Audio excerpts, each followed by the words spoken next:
mafita a rayuwa. Annabi ne mafita a rayuwa.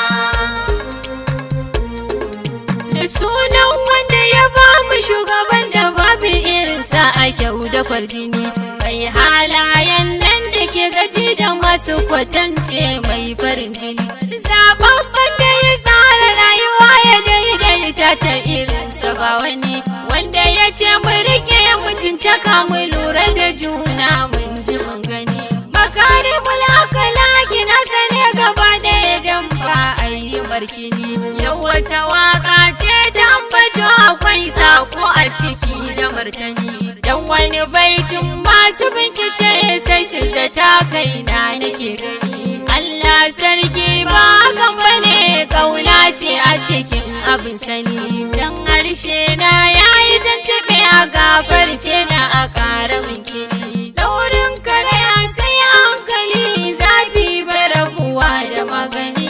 Yau maganar ba ta cikin duhu idan haske ya fara samuwa.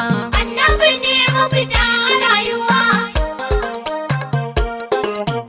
Ina matasa masu san Ubangidan samun rai da rayuwa, masu faɗin Allah da annabinsa za su isar mana har da rantsuwa.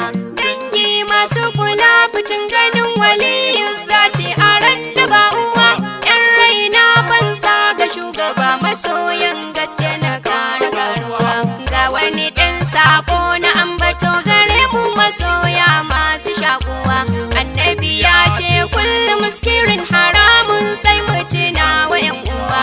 Ba wani kyawu yin ta'ammuli da koma mai zai sa ka buguwa, kar mu saya kuma kar mu sha bare mu saidawa wani kunji 'yan uwa.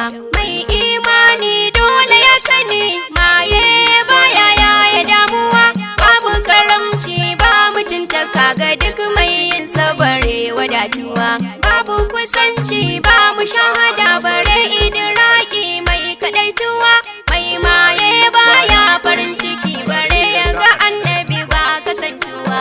Wannan ce ta saka ni fargaba na ce muku mai maye yana ruwa. Annabi ne mafita a rayuwa. Annabi ne asalin farin cikin halitta mai tafiyar da damuwa. Annabi ne sutura da ɗaukaka da gata mai iya saita rayuwa.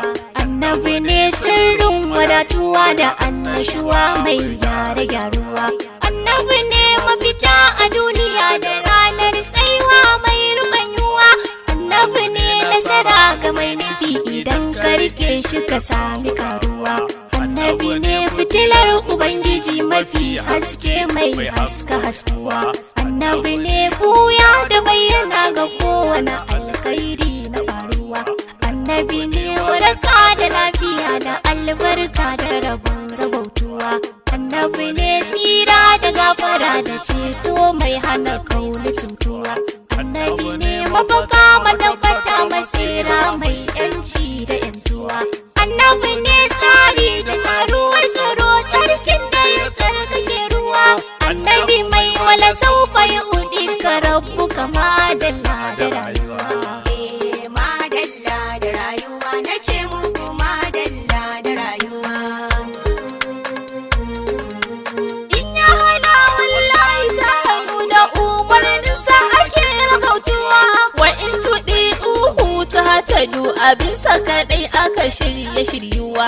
Zamantakewa kam tana cikin koyarwarsa mu ƙara nutsuwa. Aure adalci makotaka ya tsara mana har da kasuwa. Shigar mu banɗaki da mafita na sanya tufafi babu damuwa. Kai hatta tafiya da kwanciya zaman mu da tashi masu faruwa. Mu so juna mu bi malamai musallama wa iyaye duka rayuwa.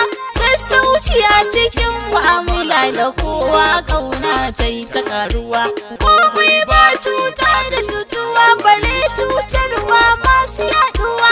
Harshe har da ido da zuciya mu sa Allah a cikin halastuwa. Mi soyayya mi farin ciki mu girmama juna babu faduwa. Duk wannan sai inda hankali suke yiwuwa wallahi yan uwa. Annabi ne mafita a rayuwa.